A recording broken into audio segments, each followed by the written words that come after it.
This is a music stand, but fear not, I'm not going to sing.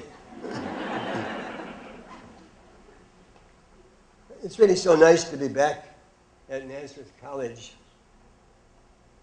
I don't know whether I ever really left, but it's nice to come back. It's kind of coming back to the scene of my prime.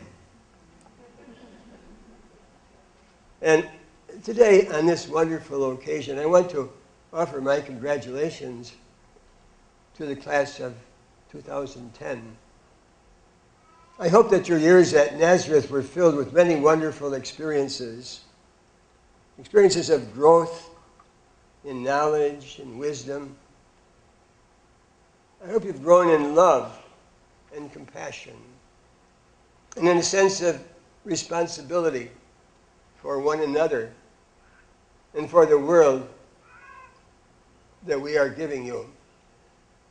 I'm sorry it's not a better world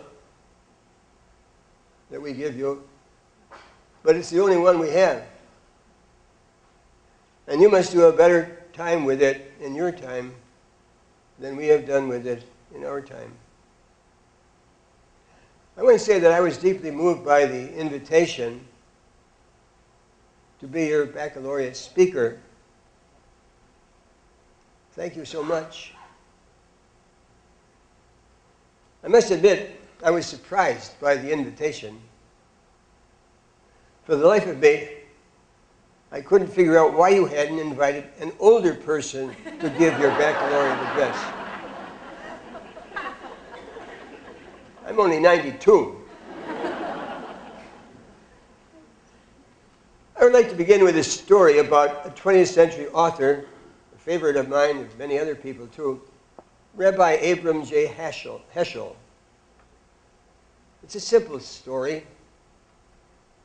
When he was 5 years old, Abram Heschel was given a watch as a birthday present. And the present came with a message. He was told, time is precious. Use it wisely.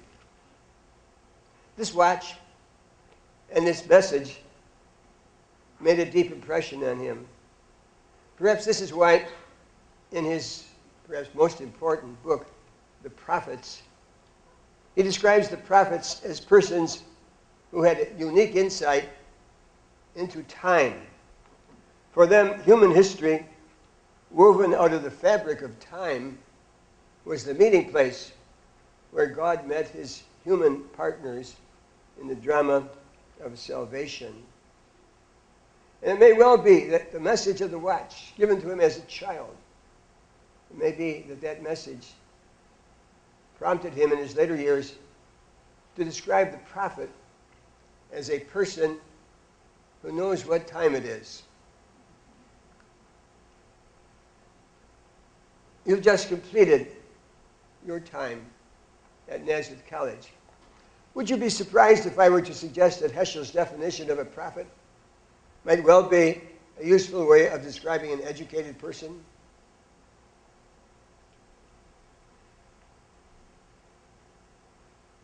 An educated person is one who knows what time it is. What do you think? Is this a shallow definition of an educated person? Or is it perhaps a truly profound definition? I guess it all depends on what you mean by time. Unfortunately, English has only one word for time. Greek, one of the biblical languages, Greek has two different words for time. Is this beginning to sound like a lecture? The first Greek word for time is chronos, from which we derive words like chronicle or chronology. A chronicle is an account of events in a sequence of time.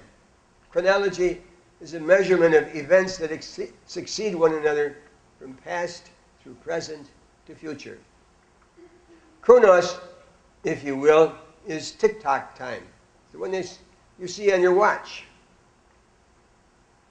Other times, chronos seems to hang heavily on your hands. Sometimes you don't have enough of it.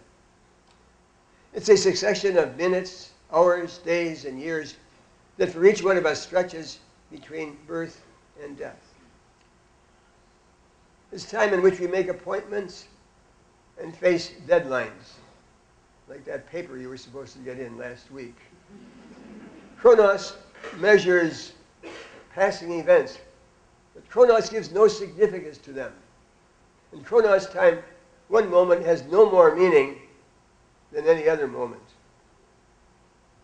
Now, this is not to say that knowing what time it is at this level of chronological time is unimportant. For unless you knew this kind of time, you wouldn't know where you should be or where you should go. Without knowing this kind of time, Chronos, you wouldn't have known the time to come here for this baccalaureate service, or what time you're going to come tomorrow for the commencement. But there is more to time than a progression of minutes, hours, days. For there's another Greek word for time. And that word is kairos. K-A-I-R-O-S. Kairos. Kairos means knowing what time it is at a deeper level. Kairos is the right moment. The moment that stirs our emotions. The moment that calls us to action.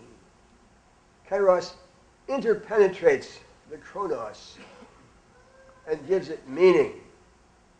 A kairos moment is capable of altering a person's whole destiny. It may move you in new and different and exciting directions in your life. It's the ability to read the signs of the times.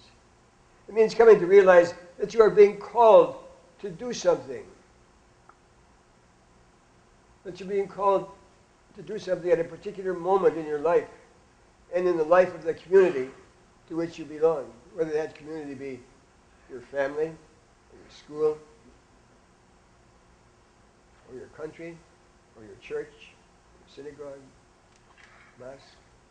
The Kairos moment is a divine call to embark on a meaningful course of action.